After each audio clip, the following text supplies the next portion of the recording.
нома аз як бародари исломӣ аз шаҳри Москов навиштааст ки фоҳиша аз модар таваллуд намешавад. фоҳишаро мо мардҳо ихтироъ мекунем.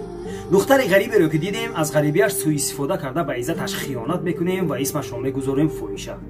духтари ғарибе ки эҳтиёҷ ба як луқма нон аст, бо ваъдаҳои ширин ва ё издивоҷ фиребаш медиҳем, баъд аз истифода бурдан телефонҳои худро кушта ғайб мезанем, баъд исмашро мегузорем фоҳиша. ин марг ба чунин бадин ҷавонмард. агар мо ҳамун духтари ғарибро кӯмак кунем, ӯ фоҳиша нахоҳад шуд. агар ҳамун духтари ғарибе ки эҳтиёҷ ба як луқма нон аст, ақаллан закот бидиҳем ва ё лоақал қудрат ва тавоноии дуюм зан никоҳ карда гиремаш, ӯ фоҳиша нахоҳад шуд.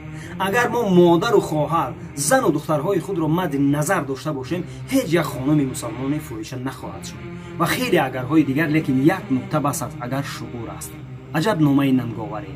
حق بجانب نویسنده. اللهم صل على سيدنا محمد